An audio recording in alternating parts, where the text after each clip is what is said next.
저희가 그 제목에는 분리발주라고 얘기했는데요. 정확히 하고 싶었던 얘기는 현재 2015년 시범사업이 진행되고 있는 분할발주에 대해서 설명을 드리고자 합니다. 그래서 분리발주가 아니라 분할발주에 의한 요구사항, 분석, 설계 방안입니다. 물론 이제 저희가 하고 싶은 얘기는 제품이니까 이 분할발주에서 신가스가 어떤 영향을, 어떤 기능들을 제공하고 있고 그 기능들이 분할발주에서 고려사항을 어떻게 카드하고 있는지 그 부분에서 설명을 드리도록 하겠습니다. 순서는 분할발주에 대해서 간단 기억을 설명드리고 신가스하고 분할발주 그리고 잠깐의 데모, 기능별로 시나리오는 있는 건 아니고요. 기능별로 데모를 보여드리도록 하겠습니다. 분할발주부터 제가 1차 설명드리겠습니다. 일단 분할발주 하게 되면은 여러분들이 많이 헷갈리는 게 분할발주하고 분리발주 차이가 뭐냐 그거에 대해서 개념적으로 정리를 하고 들어가겠습니다. 왼쪽 것이 분할발주, 분리발주, 물론 한글도 틀리지만 내용도 많이 틀립니다. 먼저 분리발주 설명을 드리겠습니다. 분리발주는 말 그대로 하드웨어와 소프트웨어를 분리해서 발주하겠다는 얘기입니다. 이거는 벌써 2007년에 정부에서 분할관리, 분리발주 매뉴얼을 제시했습니다. 1차적으로. 현재까지 계속 그거를 장점과 문제점과 활성화 방안으로 계속 업그레이드를 하고 있습니다. 그래서 분리발주라고 하면은 발주처에서 하드웨어와 소프트웨어를 분리해서 발주할 수 있는 역량이고 이거에 대한 장점은 뭐냐면은 일반적으로 발주처에서 어떤 시스템을, 그러니까 소프트웨어만 따로 내려는 게 아니라 시스템 전체에 대해서 RFP를 내리게 됩니다. 그러면은 그 주사업자가 시스템을 개발하면서 필요한 소프트웨어라든지 하드웨어를 제안을 하게 되죠. 그러면 이 RFP를 처음 만들었던 담당자의 의도되지 않는 소프트웨어라든지 하드웨어가 들어오게 됩니다. 그래서 발주자가 원하는 소프트웨어가 들어오도록 경쟁력을 제고하도록 만든 게 하드웨어와 소프트웨어를 분리하는 분리발주입니다. 여기 문제점은 그 소프트웨어가 단독으로 돌아가지 않고 시스템 위에 깔리기 때문에 시스템 개발하는 쪽과 통합과 연계에 대한 책임이 뭐합니까? 이게 완전 개발력이 잘못된 건지 소프트웨어에 대해 잘못된 건지 또한 이게 보통 중소기업 소프트웨어다 보니까 중소기업에 대한 단점인 신뢰성, 그 다음에 어떤 위험성이 항상 따라가게 되죠. 그래서 정부에서 이제 매뉴얼 단위 계속 발생하는 활성화 방안이 GS 인정, SP 품질 인정 관련된 소프트웨어만 분리발주의 대상이 되겠다라는 걸 발표했고 또는 계약 시 소프트웨어의 소스 코드에 대한 기술 정보에 대한 임치를 둬서 의무를 하겠다. 이런 다양한 활성화 방안을 만들고 있고 2014년 작년 9월달에 드디어 미래창조과학부에서 분리발주 의무화를 추진했습니다. 그래서 그 내용을 보면은 이전에는 소프트웨어 가격이 5천만 원 이상인 경우만 의무적으로 분리발주 대상이었는데 이제부터는 조달청, 종합쇼핑몰에 등록된 소프트웨어는 무조건 가격에 상관없이 분리발주로 대상이 되는 걸로 지정하고 있습니다. 그래서 분리발주 프로세스를 보게 되면은 현재 그 이전 거 2014년 이전 버전의 프로세스는 사업 규모가 10억 이상, 그 다음에 단일 소프트 가격이 5천만 원 이상, GS 인정이 된 것만 분리발주 대상이 되고 아니면은 일괄발주 넘어가게 됩니다. 뭐 가격이라든지 규모를 보면 절대 작은 규모는 아니죠. 두 번째, 이 자격을 다 통과하더라도 이 소프트웨어가 너무 가격이 비싸다 또는 정보 시스템 통합이 불가능하다 그 다음에 사업기간이 완성될 수 없다라고 하면 일괄발주로 넘어가고 이 조건을 다 패스한다 그러면 분리발주로 넘어가는 이런 프로세스로 현재 분리발주가 진행되고 있습니다. 예, 다시 돌아와서 이제 분할발주 설명을 드리겠습니다. 분리발주 이제 소프트웨어와 하드웨어가 분리되는 발주가 아주 그 개념이 간단하죠. 근데 이제 분할발주는 좀 복잡합니다. 지금 2015년에 시범사업을 진행을 하고 있고 앞으로도 아마 공공기관 아마 분할발주를 계속 추진하게 될 겁니다. 그래서 분할발주 설명을 드리면은 기술력, 참여력이 서로 요구되는 설계 부분하고 이걸 받아서 개발하는 부분을 업무를 분리해서 독립된 사업체한테 발주를 주는 것을 분할 발주라고 정의하고 있습니다. 분할 발주에는 공정 분할, 기능 분할, 부품 분할 이렇게 세 개로 분리할 수 있습니다. 공정은 우리가 보통 개발을 하게 되면 시스템 프로젝트를 진행하다 보면 요구사항, 설계, 구현, 시범, 운영 이렇게 공정을 분리할 수 있습니다. 그래서 이 공정별로 단계를 분할하여 요구사항, 설계는 A업체, 구현, 시험은 B업체로 분리하는 걸 공정 분할로 얘기하고 있고요. 기능 분할은 뭐냐면은 저희가 한 시스템을 보면 서브 시스템을 분리할 수 있습니다. 그래서 한 시스템을 A 시스템 분리하여 이 공정과 상관없이 시스템별로 분류해서 기능을 분할하겠다. 그것이 바로 기능 분할입니다.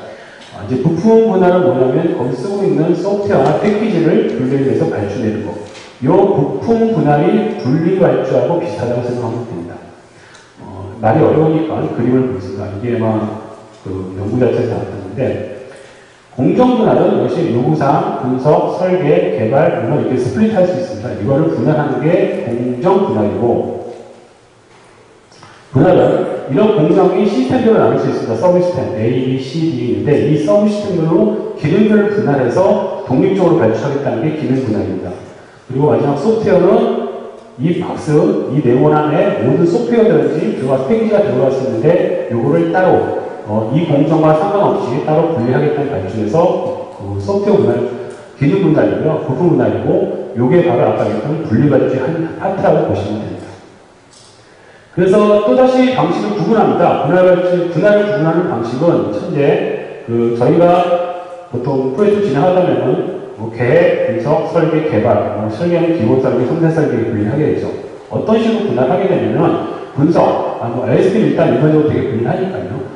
분석하고 설계, 개발 이렇게 세 파트로 분리하는 경우가 있고, 두 번째로는 분석, 설계에서 기본 설계까지만 A업체가 하고 상세 설계부터 개발까지는 B업체로 나눠주는 분할. 그리고 마지막으로는 분석 설계를 하는 업체, 개발을 위한 B업체로 넘기는 어떤 이런 단계의 분할로 많이 하고 있습니다. 우리가 보통 프로젝트를 진행하다 보면요, 분석 설계가 끝나고 중간 보고를 하게 됩니다. 그 부분은 이 시점이죠.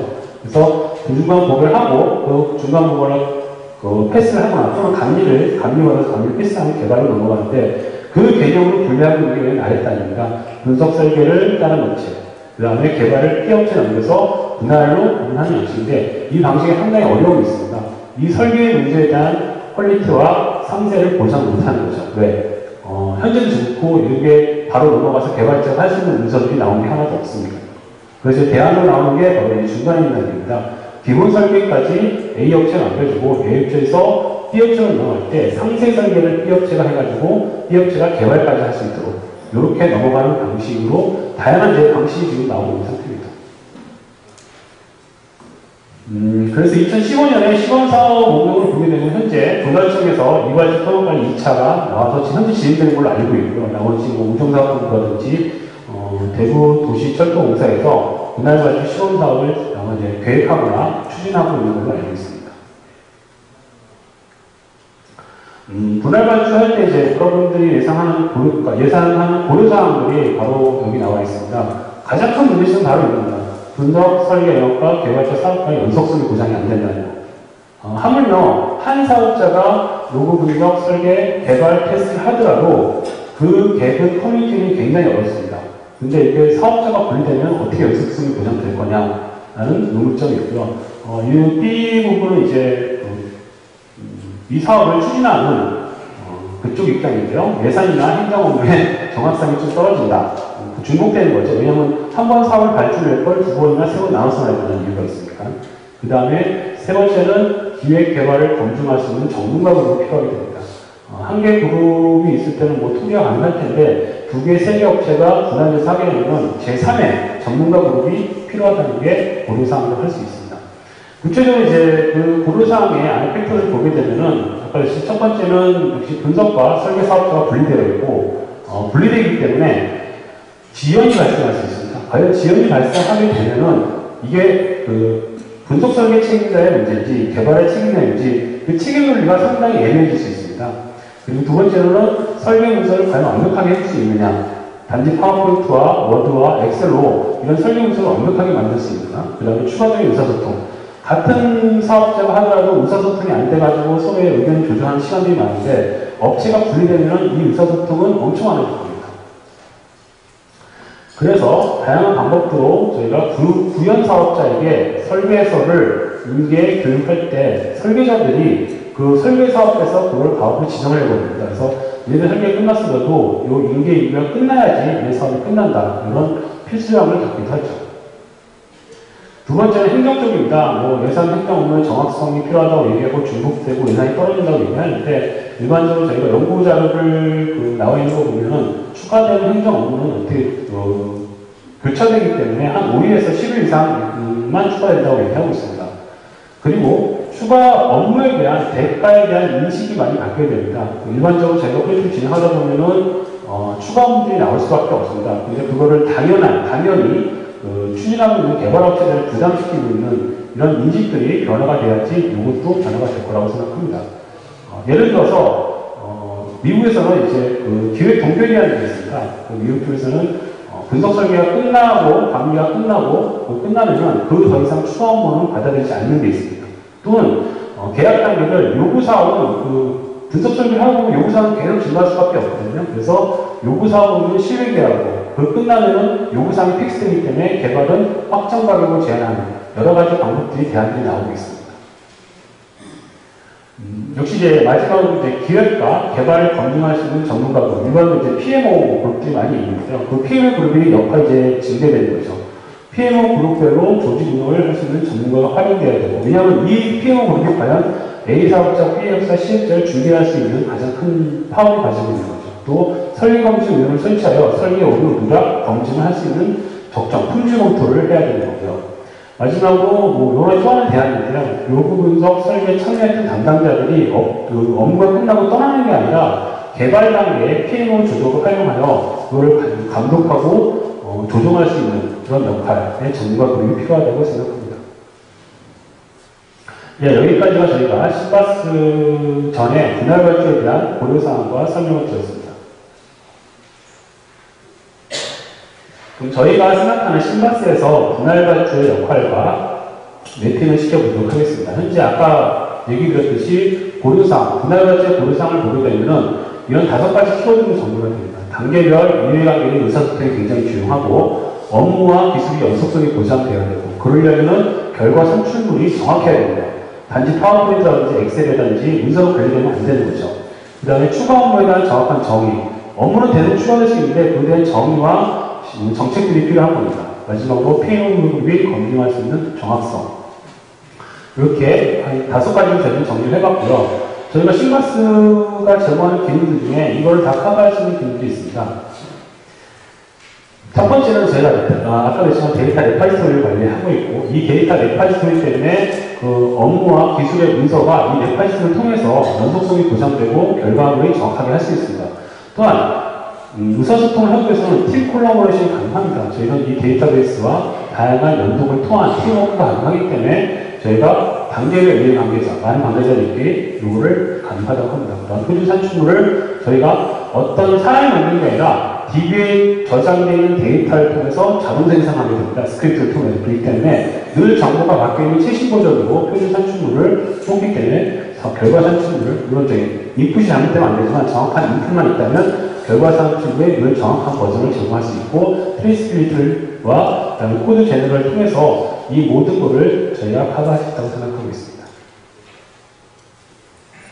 첫 번째 데이터 레파지토리입니다. 아까도 얘기했듯이 저희는 모든 정보를 REQ의 요구사항 정보, 리뷰 정보, 그 다음에 UML의 설계 다양한 모든 정보, 그 다음에 데이터 모델링, UI 모델링, 개발의 프로그램 목록, 소스 정보, 테스트의 테스트 시나리오, 테스트 결과를 모든 데이터 레파지토리에 저장을 하고 있고 프로젝트 기반으로 관리하고 있으며 이력 관리가 가능합니다.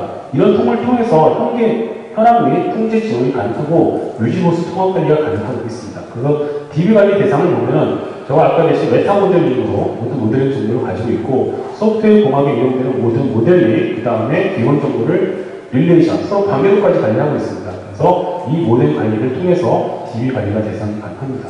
저희가 지금 지원하는 데이터베이스는 오라클하고 오픈 메모리 DB를 저희가 지원하고 있고요. 저희가 모든 RDB에서 제일 가능한 거는 이 DB에서에 쓴 SQL을 XML로 분리했습니다. 그래서 저희가 뭐 SQL 서버라든지 MySQL은 이 XML로 바꾸면 바로 저희가 지원 가능하도록 하고 있습니다. 두 번째 이제 팀 콜라보레이션입니다. 아까 했듯이 저희는 소프트웨어 프로젝트 정보와 공학 정보를 신바스 데이터베이스에 보관하고 있고 이게 일반적인 이거보다 더 많지만 대표적인 이해관계자들입니다. 그럼 분석 설계자, 개발, 테스트 담당자, PM, 품질관리, PM으로 이게 어떻게 분리가 되어 있던 간에 저희가 보관하고 있는 분석 설계자 요구사항을 어떤 웹파이터의 부분 정보를 공유하고 변경하고 그 데이터를 현황을 검색하고 검증할 수 있는 이런 체계가 되어 있기 때문에 팀 콜라보레이션을 통해서 아까 얘기했던 분리가 분할 발주가 되던 한 업체가 하던 간에 저희 데이터베이스를 입력하면은 어떤 연속성이라든지 정확한 산출물을 뽑아낼 수 있습니다. 기본적으로 저희가 제공하는 사용자 그룹 모델링 조업에 가능하고 그 다음에 워크플로우, 그 다음에 프로젝트 공정의 일반적인 PMS와 운영관리, 이슈, 일정 다 가능합니다. 마지막으로 여기 말씀드리고 싶은 건 이제 이분들은 전부 이제 현황을 모니터링하게 되는데 아까도 중요한 거는 모든 정보를 등록을 하고 현황을 볼 수 있는 거는 품질관리나 PMO 그룹은 프로젝트 상사입니다. 트레이스빌리티를 하면 엑셀 파일이라고 합니다. 그러나 저희는 그 문서를 따로 보관할 필요 없이 이 데이터베이스를 접속해가지고 품질관리나 PMO 그룹들이 접속해서 바로 트레이스빌리티라든지 아니면 현황을 봄으로써 개발자 이 스태프들한테 어떤 문서를 요구하지 않습니다. 물론 이제 권한관리와 대응들이 가능하고요. 바로 접속을 해서 모든 모니터링 현황 차트를 제공하고 있습니다. 세 번째는 표준 리포트입니다. 보고서 말씀드렸는데요. 저희가 정보를 뽑아서 사용자 정의 보고서 스크립트를 작성합니다. 이거는 저희가 개발자분이라든지 아니면 컨설팅들이 이 스크립트를 통해서 원하는 모든 문서, 그러니까 데이터베이스의 모든 정보에서 모든 정보를 뽑아낼 수 있습니다. 예를 들어서 바로 지금 조달청에서 분할 발주를 하고 있는 이 발주지를 통해서 2차에서 분할 발주에서 하고 있습니다. 거기 IFP에 보면은 보통 이제 프로젝트를 하게 되면은 저희가 방법론을 제공하고 이런 방법론은 이런 문서를 제안을 하지 않습니까? 근데 이 분할 발주에서 특이한 것은 조달청에서 니네들이 만들었던 문서는 아예 정의해서 나타났습니다. 34개의 산출물 양식을. 그래서 분석 설계자는 이런 산출물을 만들고 개발 업체는 이 산출물을 이용해서 개발을 하다. 정의가 되어 있습니다. 아예. 그래서 이 사업을 하고 있는 사업자들은 이 산출물을 무조건 만들어야 됩니다. 저희가 이 산출물을 분석을 해보니까 저희 데이터베이스에서 뽑을 수 있는 게 총 16개를 지원하는 걸 만들었습니다. 그래서 저희가 스크립트를 돌려봤고 이게 IFP에 나와있던 산출물 목록 리스트입니다. 보통 이제 방법론에 많이 나오는 문서들인데 총 36개가 있고 설계 사업자, 구현 사업자 이렇게 분리가 되어 있습니다. 저희가 분석을 해가지고 요구사항 관리에서 총 요구사항 정서 2개, 그 다음에 UML 업무 정서 12개, 그 다음에 통합시험 결과서 포함해서 2개, 총 16개, 50% 이상의 개발 산출물을 어떤 프로젝트 진행하는 사람들이 따로 산출물을 만든 게 아니라 이 UML 정보, 레파이트를 등록만 하면 저희가 자동으로 뽑아낼 수 있게 나중에 데모를 해서 보여드리겠습니다. 그렇게 지원이 가능합니다. 트레이스빌리티입니다. 여러분 요구사항 관리, 개발 테스트를 통해서 다양한 문서들이 나옵니다. 리콰이먼트, 유지 케이스, 시퀀스 다이어그램, 클래스 다이어그램, ER, UI, 프로토타입, 그 다음에 소스 코드, 그 다음 SQL 맵, 컴퓨레이션, 다양한 함수들이 나오는데 저희는 이걸 레파이트를 관리했고 이 관계들을 다 연결을 해놨습니다. 이런 식으로. 그래서 항상 요구하는 감리를 받다 보면 나오는 문서들이 있습니다. 감리 요구사항, 이런 문서. 그래서 왼쪽에 요구사항 목록, 이거는 이제 유지 케이스 또는 유지 케이스와 클래스, 요거의 매핑을 매트리스를 만들어줍니다. 그래서 사용자들 매트리스만 찍기만 하면은 이 트레이스빌리티가 보장이 되고 이거를 통해서 아까 레파지토리 프로그램에 있는 프로그램 리포트 엔진이 있습니다. 그걸 통해서 트레이스빌리티를 항상 뽑아낼 수 있습니다. 그래서 이걸 사용법은 바로 그겁니다. 감리가 가장 오자마자 요구하는 건 그겁니다. 요구사항이 어떻게 정의가 됐고 그 요구사항 목록이 어떻게 유즈케이스 아니면 프로세스가 어떻게 프로그램 어떻게 변경되는지 추적 상표를 달라고 합니다. 바로 이 표만 되어 있으면 바로 감리가 요구하는 문서를 바로 뽑아낼 수 있습니다. 그리고 이제 유지보수 운영 시 영향도 평가를 하게 됩니다. A 요구사항이 변경되면 얼마나 많은 프로그램들이 변경되고 얼마나 많은 문서들이 변경되는지 뽑아내야 됩니다. 그 영향도 분석을 이 트레이스빌리티가 가능함으로 바로 뽑아낼 수 있습니다. 마지막으로 이제 코드 제너레이션인데요. 저희가 이제 모델링 기법만 유튜브에 오후에 나올 텐데요. 모델 투 모델, 이 모델링 기법으로 설계, 다이어그램을 작성하게 되면 어떤 프레임워크이든 코드 제너레이션이 가능합니다. 표준에 맞게. 그리고 거꾸로 그 소스 코드를 다시 리버스를 해가지고 클래스 다이어그램, 시퀀스 다이어그램을 자동으로 뽑아내고 있습니다. 조달청에서 그렇게 했고요. 근데 이제 저희가 전자정보라고 하면 프레임워크 상관없이 지원하는데 전문 쪽을 하다 보니까 현재 저희가 제공하는 부분은 전자정보 프레임워크를 코드 제너레이션, 또 여코마 리버스 코드로 제공하고 있습니다. 좀 이따 데모를 또 보여드릴 건데요. 어떤 소스를 지정하게 되면 저희가 이 프로그레스를 지정해서 소스를 제너레이션 합니다. 그러면 시퀀스 다이어그램, 그다음에 클래스 다이어그램 이렇게 자동으로 나오게 됩니다. 네, 잠깐 저희가 준비한 데모. 아까 저희가 그 5가지 기능을 시나리오라기보다는 기능별로 분리해서 데모를 보여드리기로 하겠습니다. 저희가 F80에다가 데이터를 보관하고 있기 때문에 RQ에서 정보를 변경하면은 UML 쪽에서 바로 확인하는 모습을 보여드리겠습니다. 먼저 첫 번째 화면은 저희 RQ 화면입니다. 요구사항을 등록하고 관리할 수 있는 RQ 화면이고요. 보시다시피 이렇게 시트 형식으로 요구사항을 관리하고 있습니다. 저희가 전방에 보여드렸는데 엑셀로 익스포트 임포트 가능하고요. 이외 담당자가 타이틀과 그 내용, 요구사항 내용을 변경을 해보도록 하겠습니다.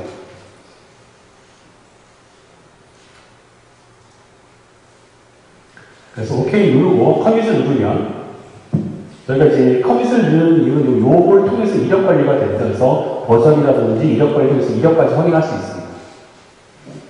그래서 커밋이 되고 이 옆에 있는 UML 화면에서 같은 데이터베이스를 바라보고 있고요.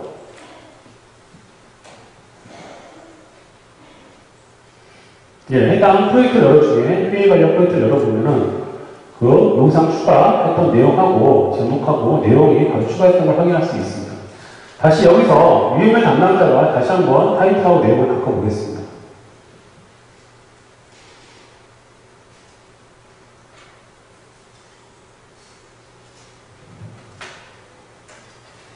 예, 담당자 역시 커밋을 내릴 거고요. 그럼 다시 RQ 화면에서, RQ 담당자가 RQ 화면에서 업데이트 하게 되면은, 예, 변경이 바로 뜨게 됩니다. 그리고 추가로 마지막으로 저희가 보여드리고 싶고, 여기다가 요구사항 하나 추가하겠습니다. 지금 이 요구사항 밑에 새로운 요구사항이 추가되고, 이거 하이라키 위주로 되어 있습니다.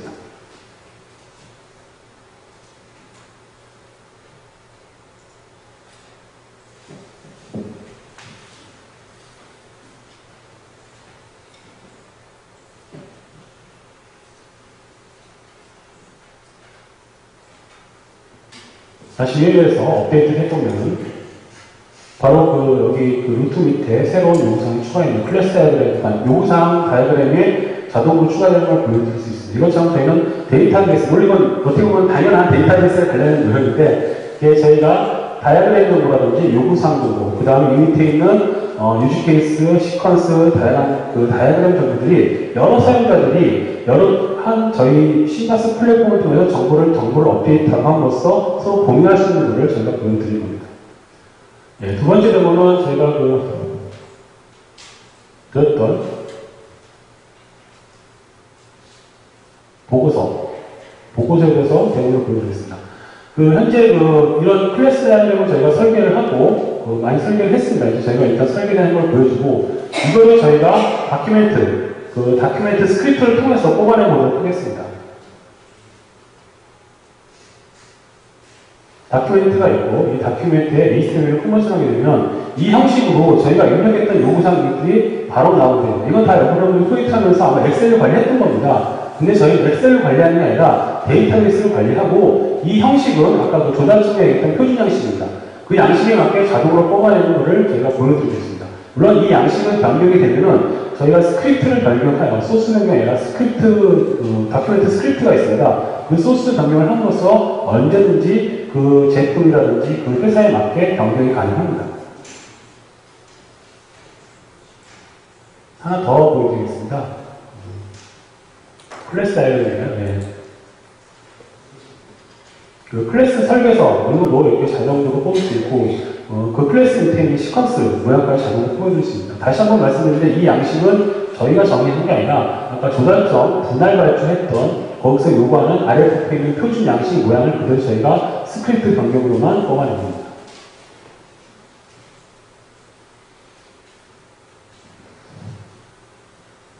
예, 다음 추적성을 보여드리겠습니다. 아까 저희가 일반적으로 매트리스를 보여드렸지 않습니까? 이쪽은 요구사항 목록이 나오고 이쪽은 케이스, 유즈 케이스 목록을 나오도록 하겠습니다.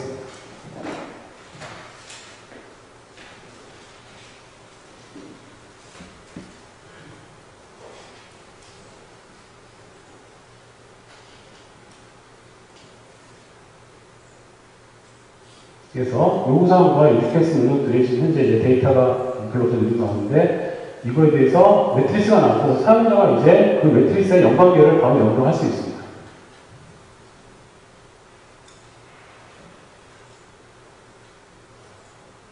이쪽에 트레이스빌리티에서 이게 타겟이 되고 소스가 되고 이렇게 지정함으로써 이게 지금 계속 데이터가 추가되고 이건 이제 사용자들이 바꿈으로써 얼마든지 가능하게 되어 있습니다. 또 추가적으로 이쪽에 유즈 케이스가 나오고 이쪽에 클래스 다이어그램 데이터를 보여드리도록 하겠습니다.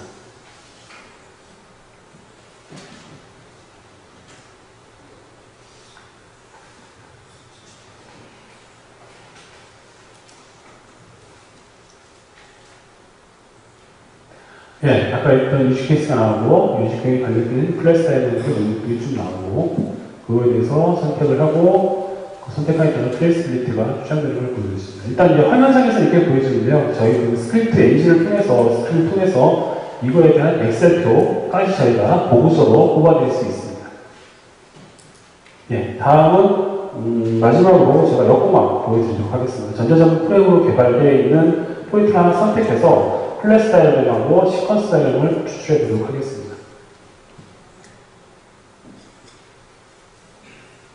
네, 이미 폴더를 지정합니다. 현재 프로젝트 소스가 있는 폴더를 지정하게 되고 폴더 선택하고 그 SQL 맵이라든지 그 다음에 그 쿼리 맵을 저희가 폴더를 또다시 지정하게 됩니다. 스프링 맵을 지정하고 그 두 가지 폴더 맵을 지정하고 OK 버튼을 누르게 되면 이 소스를 전부 스캔하게 됩니다. 스캔을 해가지고 저희가 자동으로 클래스 다이어그램을 계속 도출하게 됩니다.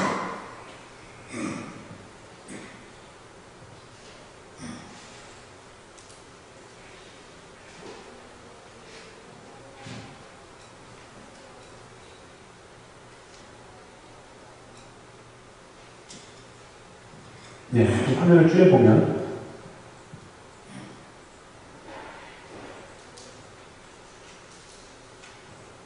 이 구조가 105 구조로 그대로 읽어오게 됩니다. 소스 뉴트럴 구조를 읽어오고 거기에 보통 개발했던 뉴트럴 밑에 클래스를 선택하게 되면 클래스 다이어그램을 화면에 보여주게 됩니다. 이렇게 관계라든지 클래스명, 그 다음에 어트리뷰트, 메소드 다 표시하게 되어 있습니다.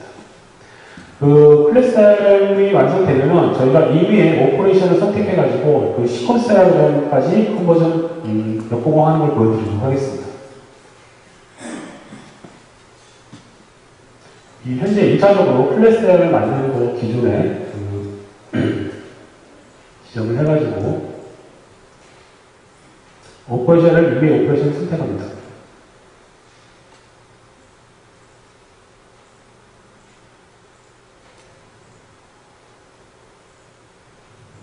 그러면 그 오퍼레이션을 만드는 시퀀스 다이어그램을 자동으로 생성해 주고 있습니다. 물론 이게 이 사람이 이름을 그려야 되는 건데 역공항이기 때문에 제가 오퍼레이션을 선택하면은 그 오퍼레이션 안에는 역공항을 바로바로 그려주고 있습니다.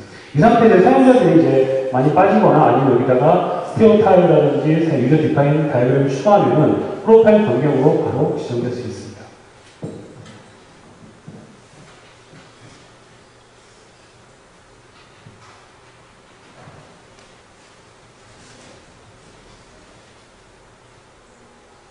네, 여기까지 저희가 준비한 그 분할 발주 설명을 드렸고, 분할 발주에서 신바스가 지원하는 기능들, 그리고 잠깐 경우를 보여드리도록 하겠습니다. 네, 감사합니다.